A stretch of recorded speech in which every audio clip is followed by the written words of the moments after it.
마지막 서머리와 리뷰 시간을 갖도록 하겠습니다. 우리가 실습에서 가장 중요한 거로 다룬 것 중에 하나가 마스크와 필터라는 거였죠. 그래서 캔의 메시지를 수신할 때 어떤 특정 아이디나 어떤 특정 범위의 아이디만 수신을 받고 나머지 아이디에 대해서는 무시할 수 있는 방법적인 접근법이다 라고 보시면 되겠습니다. 그것을 우리는 can configure mask filter다 라고 부르면 되겠고요. 마스크는 필터를 사용할 것이냐, enable 시킬 거냐, 사용하지 않을 것이냐, disable 시킬 거냐를 결정하는 역할을 합니다. 그래서 마스크가 1이 되면 필터를 적용하는 것이고요. 마스크가 0이 되면 모든 어떠한 데이터도 그 비트는 다 수신하겠다라는 의미로 해석하시면 되겠습니다. 그래서 우리가 대부분 캔을 사용하는 부품들, 마이크로 컨트롤러들은요, 각각의 부품에 맞게 내가 받아들이는 아이디를 일정 부분 제한을 합니다. 제한을 하고 다른 아이디가 들어오는 것을 원천적으로 차단을 해서 리소스를 좀 절약하는 방법들을 사용하거든요. 그래서 그 대표적인 방법이 결국은 마스크 필터다 라고 보시면 되고요. 마스크는 필터를 사용하느냐 아니냐에 결정짓는 역할을 하고요. 필터는 마스크가 동작이 됐을 때 필터 값과 동일한 값만 받아들이고 다른 값은 받아들이지 않는 역할을 합니다. 필터가 1이면 1만 받아들이고 필터가 0이면 0만 받아들이는 그런 특징이 있다는 것입니다. 그래서 우리가 예를 하나 들었었죠. 그래서 어떠한 캔 데이터가 입력할 때 마스크 비트를 먼저 선택을 하게 되겠죠. 그래서 마스크 비트가 1이면 필터를 적용하는 것입니다. 마스크 비트가 0이면 필터를 적용하지 않고 모든 입력값은 다 받아들이는 게 되는 것입니다. 그래서 마스크가 0인 비트는 어떠한 값이 들어와도 다 accept가 됩니다. 그리고 필터 값이 마스크가 1이고 필터 값이 예를 들어서 00, 11로 선택했으면요. 0이면 입력값이 0만 accept 됩니다. 그리고 0인 경우 필터 값이 입력 1이면 리젝이 됩니다. 반면에 필터가 1이면 입력값이 0이면 리젝이 되겠고요. 필터가 1일 경우 1이 입력돼야지만 accept가 됩니다. 그래서 기억하셔야 될 건 마스크가 0이면 모든 값을 받아들이고 마스크가 1이면 필터와 동일한 값만 받아들이는 것이 마스크와 필터의 역할이다. 그래서 입력하는 아이디를 좀 제한한다 라는 것을 우리가 학습했었습니다. 최종적으로 우리는 결국은 can fd라는 프레임에 대해서 우리가 명확히 알아야 되는데요. 결국 can fd는요. 비트의 전송 속도를 가변할 수가 있겠고요. 필드마다 모든 필드가 그런 거 아니고 필드와 필드 사이에 전송 속도를 가변할 수가 있겠고요. 그리고 64바이트까지 8바이트에서 64바이트까지 데이터의 위스를 확장할 수가 있는 것입니다. 그래서 그 데이터의 용량을 우리는 페이로드라고 불렀고요. 그리고 데이터가 확장되면서 자동으로 바뀌는 것이 CRC 체크의 비트 수가 증가가 된다는 것입니다. 그리고 기능이 확장되다 보니까 다양한 추가 비트의 기능적인 부분이 강화가 됩니다. 그거에 대해서 우리가 다시 한번 정리해 보도록 하겠습니다. 그래서 기본적으로 우리는 can fd는 스탠다드 포맷 그리고 익스텐디드 포맷이 있습니다. 두 가지 포맷이 있는데 스탠다드 포맷은 결국 can 2.0b의 스탠다드 포맷과 유사합니다. 그리고 can fd의 익스텐드 포맷은 비트가 확장되니 비트레이트이 가변되는 것입니다. 가변되고 그리고 거기에 비트도 확장되고 그래서 조금 더 다양한 비트들이 추가가 되는 것을 볼 수가 있습니다. 그래서 이번에는 FD, CAN 2.0에서 FD로 발전되면서 추가된 핀에 대해서, 비트에 대해서 한번 살펴보고 정리해 보겠습니다. 먼저 대표적인 것은요, RRS라는 비트가 있습니다. 그래서 RRS는 리모트 리퀘스트 서브스티튜션이라는 역할의 단어고요. 그죠? 그래서 RRS가 추가됐습니다. 그리고 또 한 가지는 SRR이라는 비트가 있는데요. 이거는 Substitute Remote Request와 같습니다. 그리고 IDE가 있죠. IED는요. Identifier Extension, 즉 식별자를 추가할 것이냐 말 것이냐를 결정합니다. 그래서 베이스 식별자 Identifier가 11비트였는데 추가로 확장시킬 것이냐, 18비트를 더 추가할 것이냐 라고 했을 때 이 값을 리세시브로 바꿔야 확장이 됩니다. 도미넌트로 하면 그냥 스탠다드 포맷과 동일하게 유지가 되는 것이죠. 그리고 RRS는 그냥 SRR은 그냥 리세시브의 값을 갖고 있고요. 그리고 RRS도 마찬가지로 FD에서만 존재하는 리세시브다라고 이해하시면 되겠습니다. 그리고 우리가 추가로 또 추가할 것이 FDF라는 비트가 있습니다. FDF. 이건요, 플렉시블 데이터 랭스 포맷을 유지할 거냐, 유지하지 않을 거냐를 결정해 줍니다. 그래서 이것은 플렉시블 데이터 인디게이터 역할을 합니다. 그래서 얘가 리세시브가 되면 플렉시블 데이터 역할을 하고요. 얘가 도미넌트가 되면 클래식 캔과 유사하게 동작을 한다라고 보시면 되겠고요. 그리고 BRS는 여기 BRS 비트가 있지 않습니까? BRS는 그냥 캔 FD에서 비트레이트를 가변시키는 거는 스위처 역할을 한다라고 보시면 되겠습니다. 근데 그거보다 더 중요한 게 ESI라는 게 추가가 됐죠.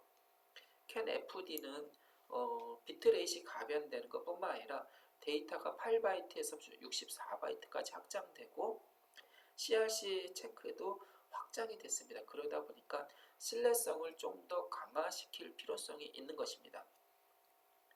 그래서 신뢰성을 강화시키기 위해서 우리는 CAN FD에서는요, 에라 모드를 모니터링 할 수 있게 비트를 하나 추가를 했습니다. 그것을 ESI, 즉 에라 스테이트 인디게이터다 라고 부르는 것입니다. 그래서 FD에서 이 비트가 도미넌트면 액티브 에라 모드예요.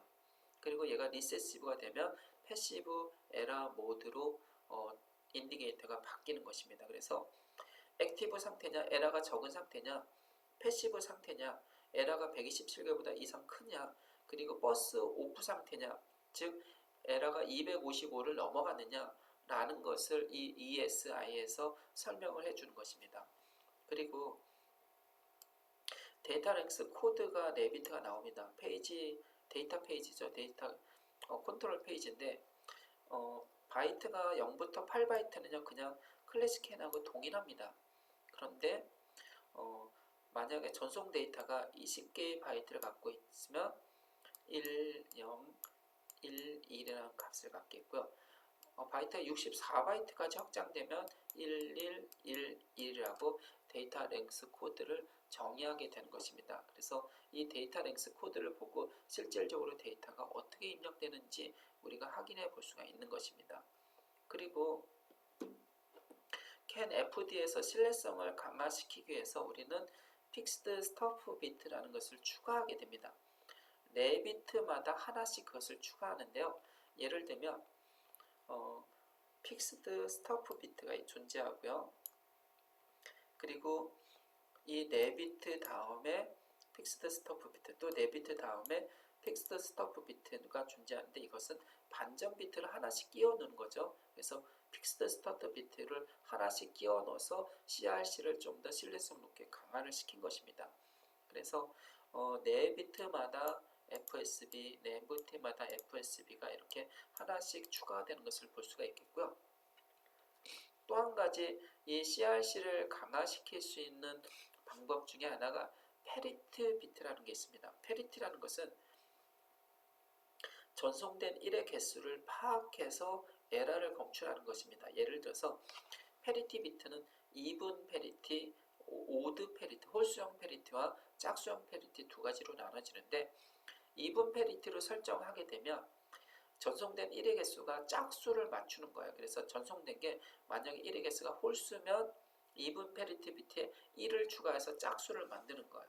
반대로 오드 페리티 비트는 전송된 비트 수를 홀수형으로 만드는 거예요. 그래서 만약에 전송된 비트의 수가 짝수면 오드 페리티 비트에 1을 추가해서 전체적인 1의 개수가 홀수형으로 만드는 것을 이븐 혹은 오드 페리티다 라고 이해하시면 되겠습니다.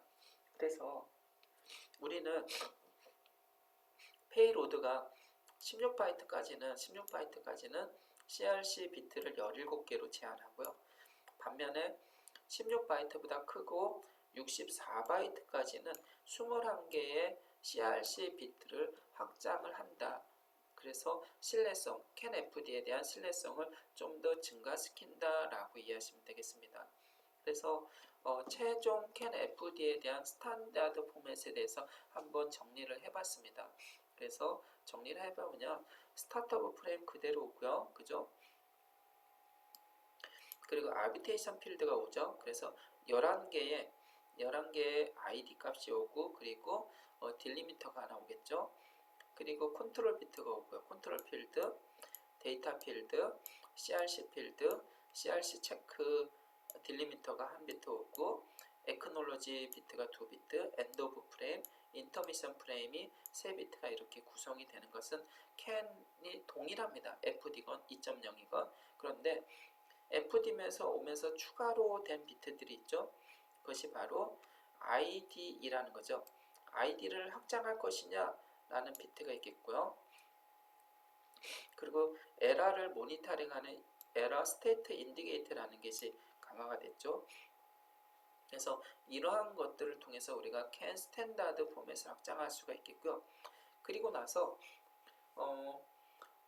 익스텐디드 좀 확장해 봅시다. 64바이트까지. 그리고 아비트레이션 필드의 전송 속도, 그리고 데이터 필드와 CRC의 전송 속도도 비트레이트를 한번 가변해 보도록 하겠습니다.